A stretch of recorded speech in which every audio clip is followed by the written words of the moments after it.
नमस्कार दोस्तों, मैं सचिन कुमार आप सभी का आपके अपने YouTube चैनल इंग्लिश एक्सपर्ट में आप सभी का मैं बहुत बहुत स्वागत करता हूं। दोस्तों, आज की वीडियो में मैं आपके लिए एक इंग्लिश की स्टोरी लेके आया हूं। इस स्टोरी को मैं आपको हिंदी में ट्रांसलेशन करना सिखाऊंगा कि आप इसको हिंदी में कैसे ट्रांसलेट कर पाएंगे, यानी इसका हिंदी अर्थ कैसे निकाल पाएंगे और इसको किस तरीके से आप पढ़ेंगे, हिंदी में कैसे पढ़ेंगे, आज की वीडियो में आपको सिखाने वाला हूँ। तो वीडियो को पूरा जरूर देखिएगा। अगर आपको इंग्लिश का स्टोरी ट्रांसलेशन करना नहीं आता, यानी हिंदी में उसका अर्थ निकालना नहीं आता है, तो आपको 100% समझ में आएगा कि आप इसका हिंदी अर्थ कैसे निकाल पाएंगे। और इसी तरीके से अगर आप लगातार हमारे साथ बने रहेंगे तो आपको इंग्लिश को पढ़ना हो, लिखना हो, सारी चीज़ें आपको समझ में आएंगे। तो चलिए देखते हैं, देरी ना करते हुए, कि इसको किस तरीके से हम पढ़ेंगे और इसका हिंदी अर्थ कैसे निकालेंगे। चलिए देखते हैं। और अगर आपको वीडियो अच्छा लगता है तो लाइक करिएगा, और चैनल पर अगर आप हमारे पहली बार आए हैं तो चैनल को सब्सक्राइब कर लीजिए और बेल आइकन को भी दबा लीजिए इसी तरीके की वीडियोस को पाने के लिए। तो देखते हैं कि कैसे पढ़ेंगे। तो देखिए, इसको पढ़ेंगे THERE, तो इसको पढ़ेंगे there, there, THERE there. WAS, तो इसको पढ़ेंगे वाज, WAS वाज। इसको पढ़ेंगे इसको आ भी पढ़ेंगे, ए भी पढ़ सकते हैं। CROW crow, CROW crow. WHICH, तो इसको पढ़ेंगे विच, WHICH, तो हो जाएगा विच, सॉरी यहाँ पर विच रहेगा। इसको क्या पढ़ेंगे, विच पढ़ेंगे। अब देखिए वाज, इसको फिर वाज पढ़ेंगे, जैसे यहाँ पर वाज हमने पढ़ा ना, उसी तरीके से इसको भी पढ़ देंगे वाज, वाज। VERY, तो इसको पढ़ेंगे वेरी, VERY वेरी। THIRSTY, तो इसको पढ़ेंगे थ्रस्टी। क्या पढ़ेंगे दोस्तों, इसको पढ़ेंगे थ्रस्टी, इस तरीके से पढ़ेंगे थ्रस्टी। अब देखिए इस तरीके से पढ़ेंगे there was a crow which was very thirsty. तो इस तरीके से इनको पढ़ेंगे। अब देखिए इनका हिंदी अर्थ क्या होगा। तो देखिए देयर को मतलब तो होता है वहाँ, देयर का मतलब क्या होता है, वहाँ। लेकिन एक चीज़ समझिएगा कि देयर अगर सब्जेक्ट के रूप में प्रयोग किया जाता है, सब्जेक्ट के रूप में, यानी जिसके बारे में हम बात करते हैं, अगर सब्जेक्ट के रूप में प्रयोग किया जाता है तो देयर का मतलब नहीं होता है। और अगर देयर कहीं और यूज किया गया तो उसका मतलब होता है वहाँ। तो यहाँ पर देयर का मतलब कुछ नहीं होगा, तो हम इसको इसी तरीके से रहने देते हैं, इसका कोई मतलब नहीं होगा। और देयर का वाज का मतलब क्या होता है, वाज का मतलब होता है था। वाज का क्या मतलब होता है, वाज का मतलब होता है था। मिस क्या होता है, एक, मिस होता है एक। क्रो मिस क्या होता है, कौवा, क्रो मिस क्या होता है दोस्तों, कौवा। विच मिस क्या होता है, विच मिस होता है जो, विच मिस क्या हो जाएगा, जो। विच मिस तो होता है कौन सा, लेकिन यहाँ पर दो सेंटेंस को जोड़ रहा है, इसलिए यहाँ पर विच का मतलब हो जाएगा जो। वाज मिस क्या हो जाएगा, था, वाज मिस था। बेरी मिस होता है बहुत, बेरी मिस क्या हो जाएगा, बहुत। थर्स्टी मिस होता है प्यासा, थर्स्टी मिस प्यासा। यानी अब देखिए एक कौवा था विच यानी जो, वाज मिस था, बेरी थ्रस्टी यानी बहुत प्यासा। एक कौवा था जो बहुत प्यासा था। तो इस तरीके से इनका हिंदी अर्थ निकालेंगे। अगर यहाँ पर देयर का मीनिंग आप लिख देते हैं कि देयर मिस होता है वहाँ, तो आप इस तरीके से पढ़ेंगे वहाँ एक कौवा था, तो कहाँ पर एक कौवा था, तो इस तरीके से इसको नहीं लिखेंगे। तो देयर अगर सब्जेक्ट के रूप में प्रयोग किया जाएगा तो उसका मीनिंग हम नहीं लिखते हैं। आगे देखिए, आशा करता हूँ समझ में आ रहा होगा कि आप इसको कैसे पढ़ेंगे और इसका हिंदी अर्थ कैसे निकालेंगे। ही, इसको क्या पढ़ेंगे, ही। सर्चड, इसको पढ़ेंगे सर्च, SEARCHED, तो हो जाएगा searched. For, FOR for. Water, WATER, तो इसको पढ़ेंगे वाटर।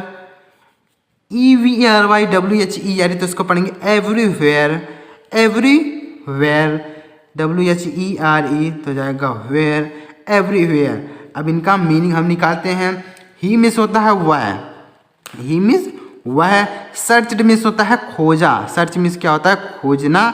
यहाँ पर क्या हो जाएगा, खोजा, यानी वर्ब की सेकंड फॉर्म लिखी गई है, तो इसलिए हम लिखेंगे खोजा, वर्ब की सेकंड फॉर्म है। यहाँ पर पास्ट इंडेफिनिट टेंस का प्रयोग किया गया है, इसलिए यहाँ पर वह खोजा।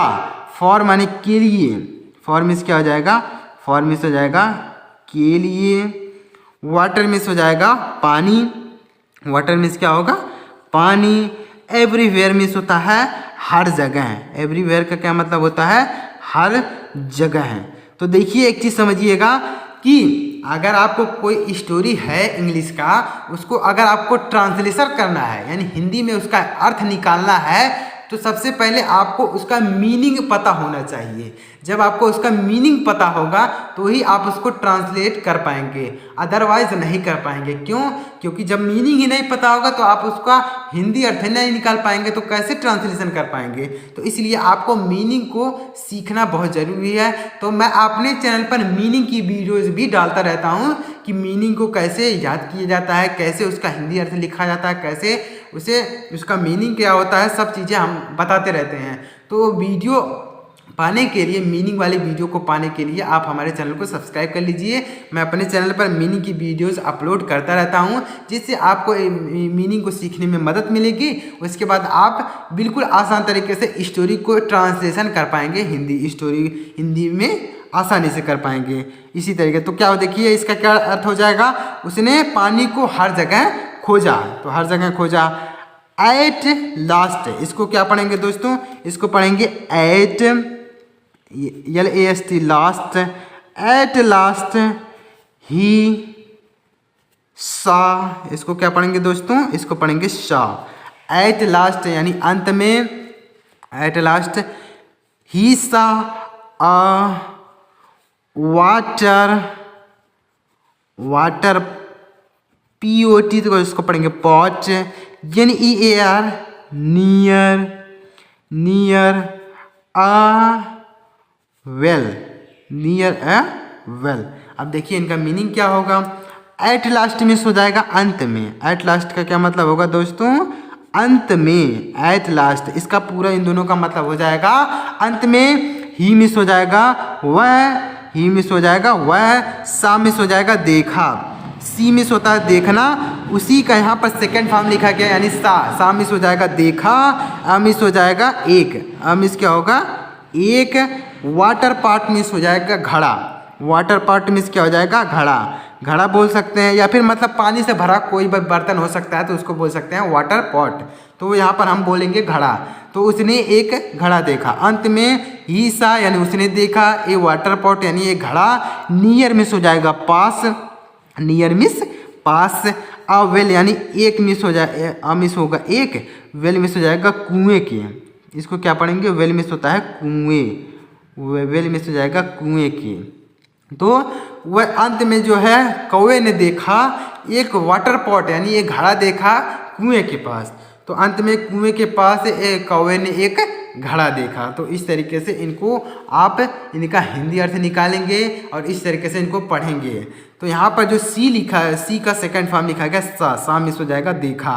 सी का सेकंड फॉर्म। यहाँ पर पास्ट इंडिफिनिट टेंस का प्रयोग किया गया है। टेंस अगर आपको नहीं आता है तो आप मुझे कमेंट कीजिएगा कि सर टेंस की वीडियो बनाइए।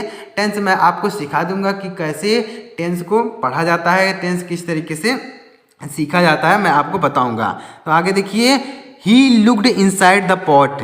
ही लुक्ड, इसको क्या पढ़ेंगे?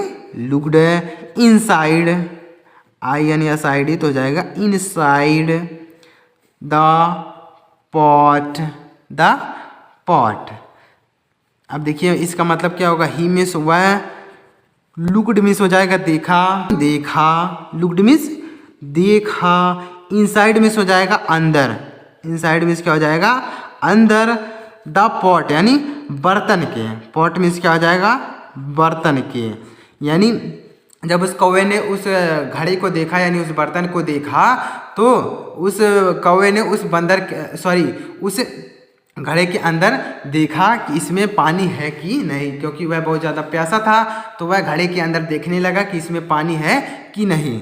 अब देखिए आगे, there was very little water. इसको पढ़ेंगे देयर वाज मिस, इसको पढ़ेंगे वाज वेरी लिटिल, इसको पढ़ेंगे little water in the pot. अब देखिए इसका मतलब क्या हो जाएगा, यानी इसका हिंदी अर्थ क्या होगा? देयर, यहाँ पर भी देयर का कोई मतलब नहीं होगा। देयर यहाँ सब्जेक्ट के रूप में, देयर का मतलब होता है वहाँ, लेकिन अगर सब्जेक्ट के रूप में प्रयोग किया जाता है तो उसका मीनिंग नहीं होता है। वाज मिस हो जाएगा था, वेरी मिस होता है बहुत, वेरी मिस क्या हो जाएगा बहुत, लिटिल मिस होता है थोड़ा, लिटिल मिस थोड़ा, वाटर मिस हो जाएगा पानी, वाटर मिस क्या होगा दोस्तों पानी, इन मिस हो जाएगा में, द पॉट यानी बर्तन, पॉट मिस हो जाएगा बर्तन। यानी जब उस कौवे ने उस बर्तन में देखा कि इसमें पानी है कि नहीं, तो there was very little water, यानी उसमें बहुत थोड़ा पानी था, इन द पॉट यानी बर्तन में, उस बर्तन में बहुत थोड़ा पानी था। There was little water in the pot, यानी उस बर्तन में बहुत ही थोड़ा पानी था।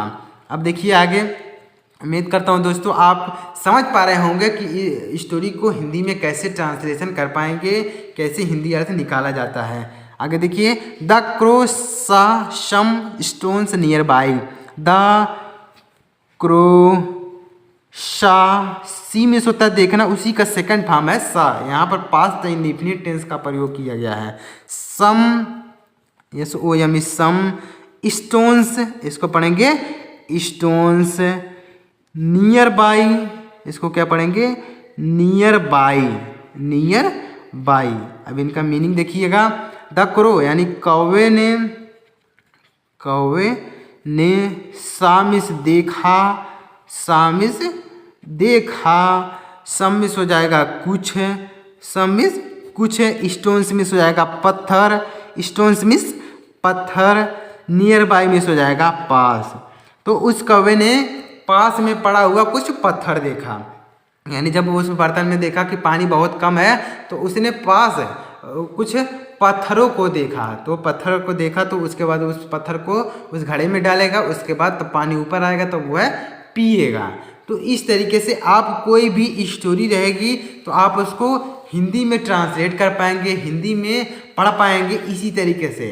तो दोस्तों अगर आपको ये चीज़ समझ में आया हो कि इंग्लिश की स्टोरी को कैसे ट्रांसलेशन करते हैं, तो अगर आपको समझ में आया तो वीडियो को लाइक ज़रूर कीजिएगा और कमेंट में बताइएगा कि आपको यह वीडियो कैसा लगा।